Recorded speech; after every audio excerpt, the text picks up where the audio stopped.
First of all, Jurgen, can we get your reaction to the Champions League draw, please? First of all, I would remind you all that we play on Saturday against Watford. Only that we don't forget it in the next few minutes. So, yes. Meanwhile, I didn't expect anything. I didn't wish anything. It was, I said before, I don't think that it's cool in Champions League if you play against a team from your own country. That's how it is. But at the end, it was at one point it was pretty clear that it will happen. So, and I think it's an absolute dream draw for all Man United fans, so it's just I really don't mind. It's not that we have really enough time to prepare that game until then. So, and I will start thinking about it a lot before we play them. And how I said before the game, if I thought about one of the other teams, I didn't think, oh, that's a big chance. I knew it will be difficult, and that's difficult. The good news is for Man City difficult as well. I saw Begiri Stein's face after the draw, and it didn't look like it's Christmas and Easter the same day. So it's hard work, and that's good. So because it's the last 8 in Europe, and if that would be easy, then something would be wrong. So there will be a point when I'm looking forward to that game. I know myself good enough, but in the moment I'm much more in a Watford mood, and I'm already angry, to be honest, because I heard a second ago that the Premier League will put our game against Everton on 12:30 to Saturday. So I know countries where they move games, that they cancel whole match days, that their teams can play are in a proper shape, and we have to play. We play Wednesday night against Man City, and then we play Everton at 12:30 3 days later. So only, as I heard a second ago, so that's not too cool, but obviously we have to go the hard way, and I'm used to that meanwhile, and so yeah. A bit off topic, but it's something that we're asking all managers today, because next week is Support the Ref week, and Sky Sports News has conducted a survey among referees where 91% said a lack of respect for referees at an elite level is encouraging poor behaviour in the grassroots game. What do you make of that? And do we need better discipline from players at elite level? Wow. A grassroots is the Sunday morning football. I saw a lot of games, actually. I never saw any incident, because when I walked the dog, then I saw a few of these games. It was always a good atmosphere. So yes, I think the whole world could show more respect. Journalists for football players, players for refs, but I don't think that we talk about Liverpool. I had in my life 3, 4, 5 maybe situations when I lost a bit of control. I'm not proud of that, to be honest, but I really think that we are not the right people to be role models. So that's how it is, how always in life. If we have only to, we try to do our job as good as possible, but at the end we are all human beings and we make mistakes, and if they make mistakes in other parts of life and people take it as a role model, who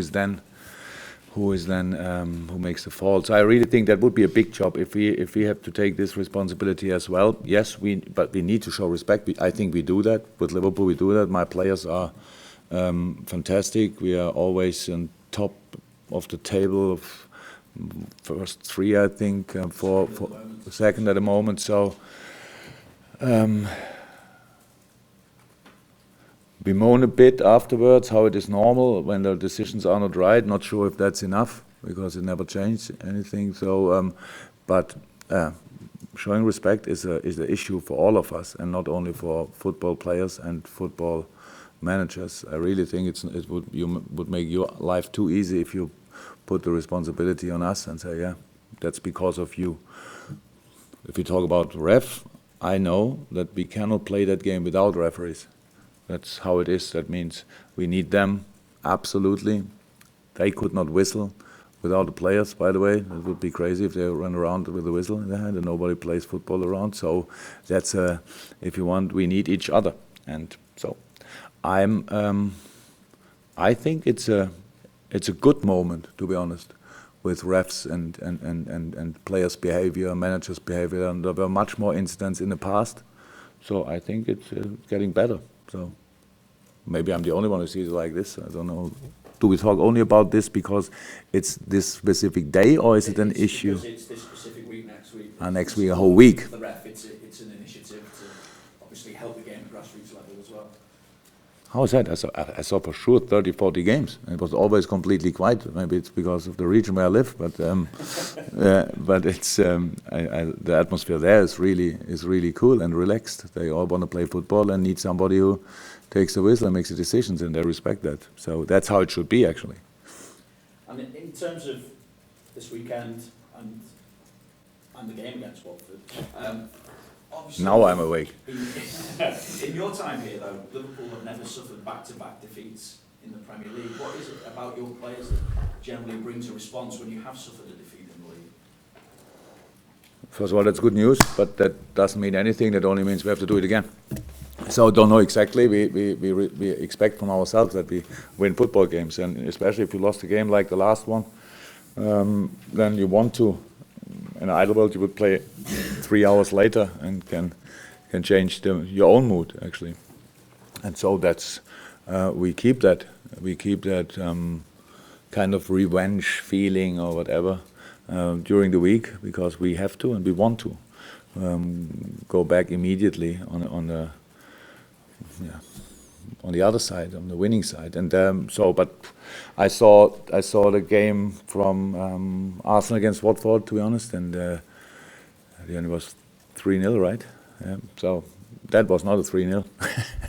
That's only the result. There who saw the game, it was completely different. Watford was really strong that day.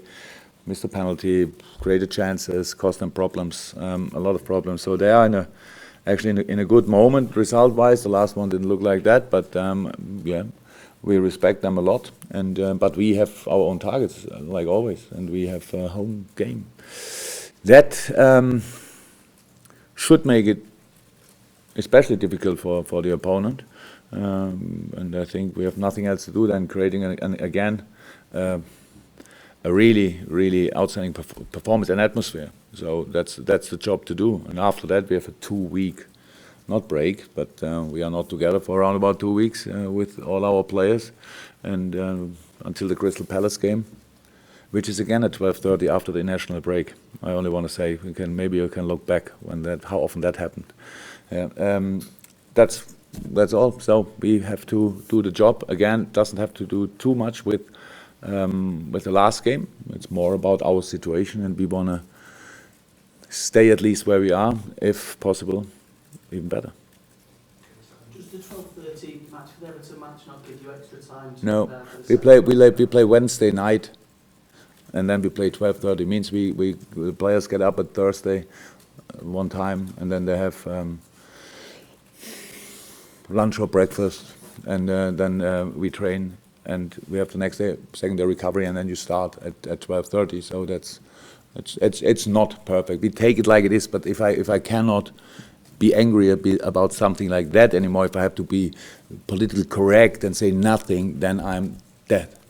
Because that doesn't work. I saw it when we had, obviously whoever made the schedule didn't think that we go to the quarterfinals. That looks like this because it gave us a Sunday game. So and then oops, and it's only Liverpool.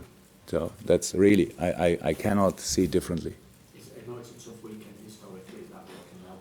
Can I put your mind on something more positive then, in terms of? That's a challenge. In terms of Adam Lallana's call. Yeah. Another good step on completing his comeback. Yeah, in ideal world we work together with the national team. That's what we do in this case, 100%. So Adam had probably the most difficult season so far of his career, but he is still top 3-4 player of England, 100%. With struggle because it was a really big injury, the tendon rupture. That's unlucky, but big as well, and it needed time. And we tried to use him. I spoke to Gareth this week, and for us it's a big challenge to have him around and not to bring him, to be honest, because it's maybe a little bit. He needs in the moment still a little bit longer, and it's not because of age or whatever. He's from all other point of view, he's in a fantastic shape, but he needs a little bit more recovery time, stuff like that, and we needed all to learn to deal with that. So, but I told Gareth, I don't know what we do for the weekend, but he will be fit next week 100%. So, if you want to invite him, you're welcome. If you want to play him, you're welcome. So he's ready to play football, obviously. But so our job is to use him as often as possible, and if we can do, prepare him for the World Cup as well. So that's why he will be fit in the summer.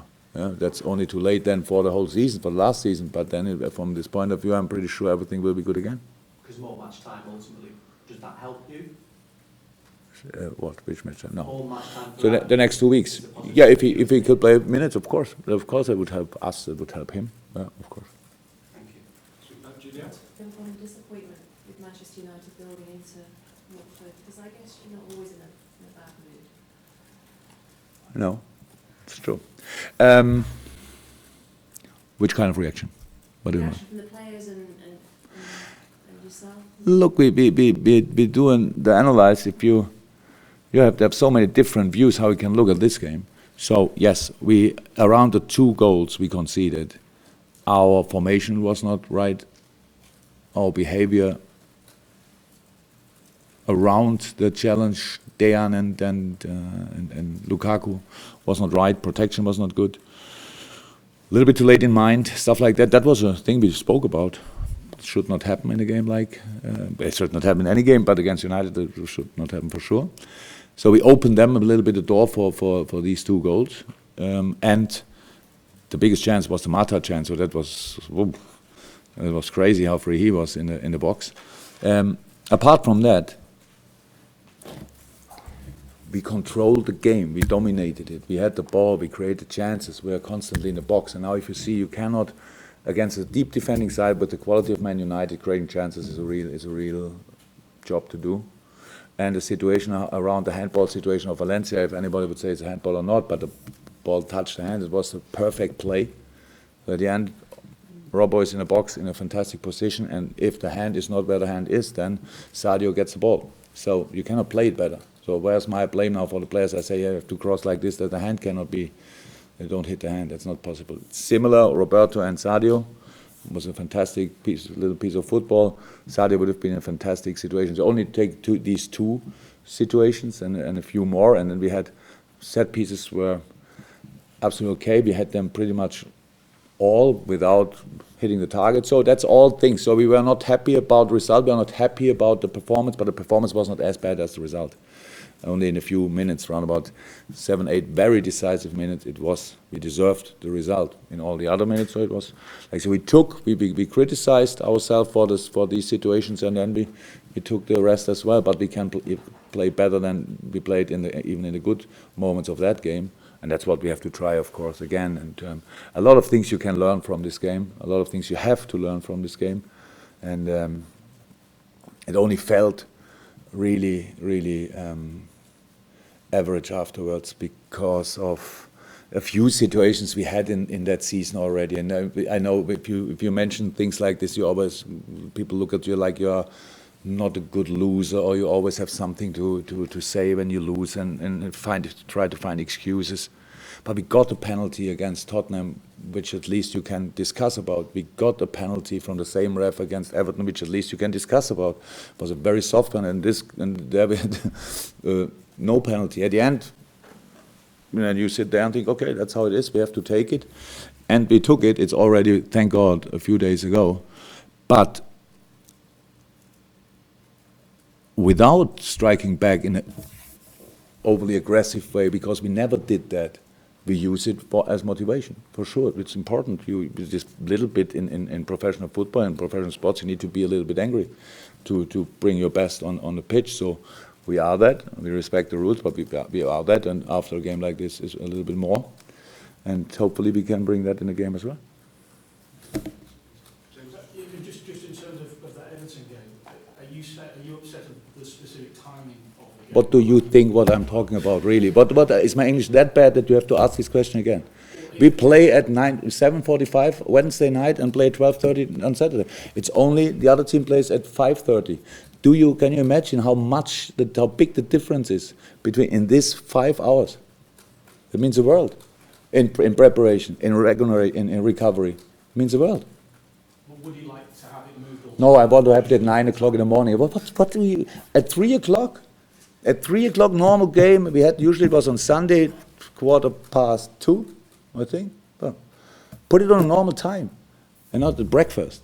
So, because that's how it is after you play Wednesday night. It's a very intense game, how you can imagine, against Man City, and it's only the first one, because the next one will follow, will not be a lot less intense. So, we have to do it. How always, people watch it, you write a little bit about it, but obviously not interested, and we are, and has no idea especially about, and we have to deliver. So, and I'm not happy about that, because I'm not happy all the time, I'm not smiling all the time, by the way. So. just one on Alex Oxford? Yeah, I thought you want to ask again about that. That would have been really funny. It's obviously been recalled to the England squad. Is that just the awards for his performances over the last? You have to ask Gareth Southgate about it. I don't invite English players, so I cannot answer anything. I would have invited him if I would be the English manager, but it's not my job. So he played. I think that Alex improved and developed really, not improved, developed a lot here, and so it makes absolute sense. He's a top player without a doubt. Now, thank God, hopefully he stays like that. He's fit, yeah, and he can help England a lot, like he can help us a lot. On development, Trent has started the last 5 Premier League games for you, which I think is his best run in the team. He came for a little bit criticism last weekend, which maybe made him a fair one. But how have you seen his development this season in that right back spot? The reason why he's playing is not because he's Trent or a Scouser, it's only because of his quality. So that's why he played, and I think his quality is obvious. His areas for improvement are obvious as well. So that his strength is a little bit more in the offensive part of that position is obvious. And the goal he was involved 100%. The first one of Rashford, yeah, that was of course not best defending, but not from him alone. No, that he is the youngest of all the players who made a mistake around that situation. So it always can happen. That's not a big thing. And this age, you will make mistakes. There's no chance to avoid them constantly. Then it's all about the reaction. So that's how it is. And I think he reacted in the game already pretty well. He was not too impressed by that, and yeah, a very good way. But with Joe as well, who had a little injury actually only, but that sometimes can mean you're out for 2-3 games. So because the other one is playing pretty well, and that's what happened. Yeah, but now we will see who will start the weekend.